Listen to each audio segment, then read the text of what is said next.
Welcome back to Major Antonio's presentation of London to Ladysmith via Pretoria by Winston S. Churchill. Today, 125 years ago, the future Prime Minister was in the midst of a dangerous journey to the battlefields of the Boer War in South Africa. We shall follow his footsteps as he narrates his adventures himself. Subscribe to our channel so as not to miss anything. Chapter 6, Distant Guns. Estcourt, November 10, 1899. When I awoke yesterday morning, there was a strange tremor in the air. A gang of platelayers and navies were making a new siding by the station, and sounds of hammering also came from the engine shed. But this tremor made itself felt above these and all the other noises of a waking camp, a silent thudding, a vibration which scarcely seemed to constitute what is called sound, yet which left an intense impression on the ear. I went outside the tent to listen. Morning had just broken, and the air was still and clear. What little wind there was came from the northwards, from the direction of Ladysmith, and I knew that it carried to Estcourt the sound of distant cannon. When once the sounds had been localized, it was possible to examine them more carefully. There were two kinds of reports. One, almost a boom, the explosion evidently of some very heavy piece of ordnance, the other, only a penetrating whisper, that of ordinary field guns. A heavy cannonade was proceeding. The smaller pieces fired at brief intervals, sometimes 3 or 4 shots followed in quick succession. Every few minutes the heavier gun or guns intervened. What was happening? We could only try to guess, nor do we yet know whether our guesses were right. It seems to me, however, that Sir George White must have made an attack at dawn on some persecuting Boer battery, and so brought on a general action. Later in the day, we rode out to find some nearer listening point. The whole force was making a reconnaissance towards Colenso, partly for reasons of security, partly to exercise the horses and men. Galloping over the beautiful grassy hills to the north of the town, I soon reached a spot whence the column could be seen. First of all came a cyclist, a Natal volunteer pedaling leisurely along with his rifle slung across his back, then 2 more, then about 20. Next, after an interval of 1/4 of a mile, rode the cavalry, the squadron of the Imperial Light Horse, 60 Natal Carabineers, a company of mounted infantry, and about 40 of the Natal Mounted Police. That is the total cavalry force in Natal. All the rest is bottled up in Ladysmith, and scarcely 300 horsemen are available for the defense of the colony against a hostile army entirely composed of mounted men. Small were their numbers, but the quality was good. The Imperial Light Horse have shown their courage, and have only to display their discipline to equal advantage to be considered first-class soldiers.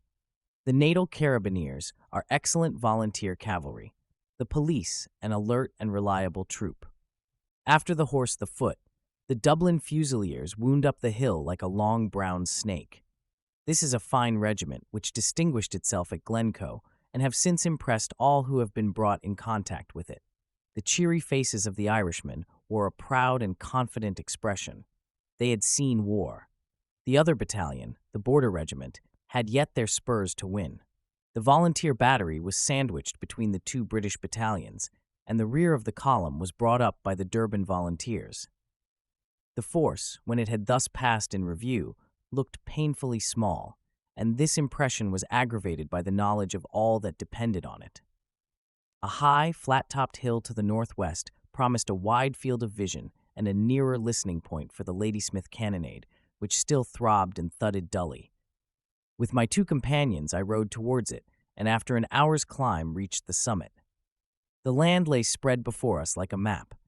Estcourt, indeed, was hidden by its engulfing hills, but Colenso was plainly visible, and the tin roofs of the houses showed in squares and oblongs of pale blue against the brown background of the mountain. Far away to the east, the dark serrated range of the Drakensberg rose in a mighty wall. But it was not on these features that we turned our glasses. To the right of Colenso, the hills were lower and more broken, and the country behind, though misty and indistinct, was exposed to view. First, there was a region of low rocky hills, rising in strange confusion and falling away on the further side to a hollow. Above this extensive depression, clouds of smoke from grass and other fires hung and drifted, like steam over a cauldron. At the bottom, invisible in spite of our great elevation, stood the town and camp of Ladysmith.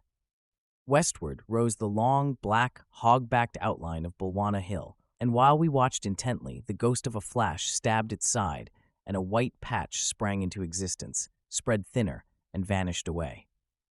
Long Tom was at his business. The owner of the nearest farm joined us while we were thus engaged, a tall, red-bearded man of grave and intelligent mien. "They've had heavy fighting this morning," he said. "Not since Monday week, the Black Monday of the war, has there been such firing, but they are nearly finished now for the day." Absorbed by the distant drama, all the more thrilling since its meaning was doubtful and mysterious, we had shown ourselves against the skyline, and our conversation was now suddenly interrupted. Over the crest of the hill to the rear, 2 horsemen trotted swiftly into view. 100 yards away to the left, 3 or 4 more were dismounting among the rocks. 3 other figures appeared on the other side. We were surrounded, but by the Natal carabineers. "Got you, I think," said the sergeant, who now arrived.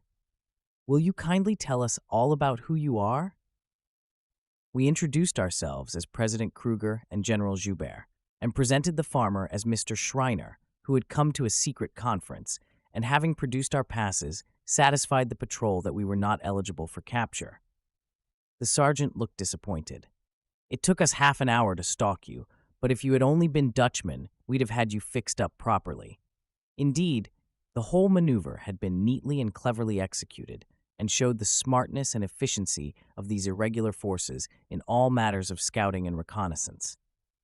The patrol was then appeased by being photographed for the London papers, and we hastened to accept the farmer's invitation to lunch. "Only plain fare," said he, "but perhaps you are used to roughing it." The farm stood in a sheltered angle of the hill at no great distance from its summit. It was a good-sized house with stone walls and a corrugated iron roof. A few sheds and outhouses surrounded it. 4 or 5 blue gums afforded a little shade from the sun and a little relief to the grassy smoothness of the landscape. 2 women met us at the door, one the wife, the other, I think, the sister of our host. Neither was young, but their smiling faces showed the invigorating effects of this delicious air.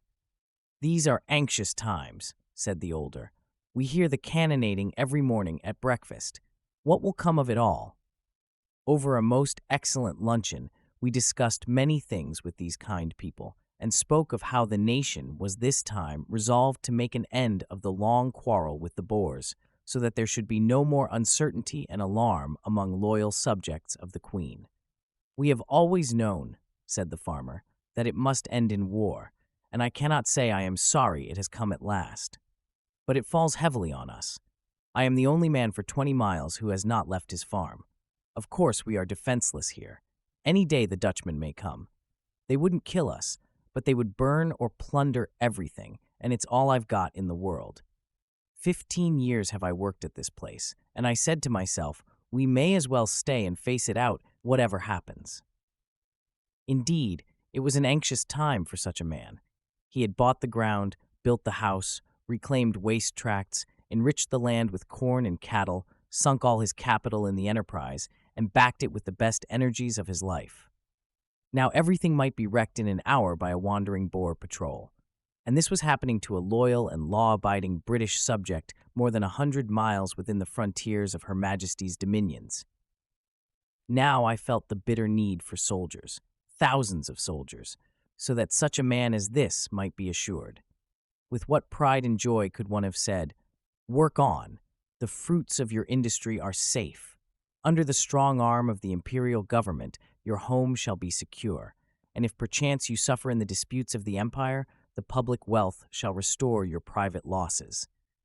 But when I recalled the scanty force which alone kept the field, and stood between the enemy and the rest of Natal, I knew the first would be an empty boast, and remembering what had happened on other occasions, I thought the second might prove a barren promise. We started on our long ride home, for the afternoon was wearing away, and picket lines are dangerous at dusk. The military situation is without doubt at this moment most grave and critical. We have been at war 3 weeks. The army that was to have defended Natal, and was indeed expected to repulse the invaders with terrible loss, is blockaded and bombarded in its fortified camp. At nearly every point along the circle of the frontiers, the Boers have advanced and the British retreated. Wherever we have stood, we have been surrounded.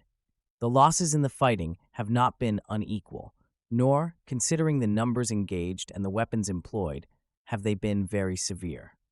But the Boers hold more than 1,200 unwounded British prisoners, a number that bears a disgraceful proportion to the casualty lists, and a very unsatisfactory relation to the number of Dutchmen that we have taken. All this is mainly the result of being unready. That we are unready is largely due to those in England who have endeavored by every means in their power to hamper and obstruct the government, who have scoffed at the possibility of the Boers becoming the aggressors, and who have represented every precaution for the defense of the colonies as a deliberate provocation to the Transvaal state. It is also due to an extraordinary underestimation of the strength of the Boers. These military republics have been for 10 years cherishing vast ambitions, and for 5 years, enriched by the gold mines, they have been arming and preparing for the struggle. They have neglected nothing, and it is a very remarkable fact that these ignorant peasant communities have had the wisdom and the enterprise to possess themselves of good advisors, and to utilize the best expert opinion in all matters of armament and war. Their artillery is inferior in numbers, but in nothing else to ours. Yesterday I visited Colenso in the armored train. In one of the deserted British-built redoubts, I found 2 boxes of shrapnel shells and charges.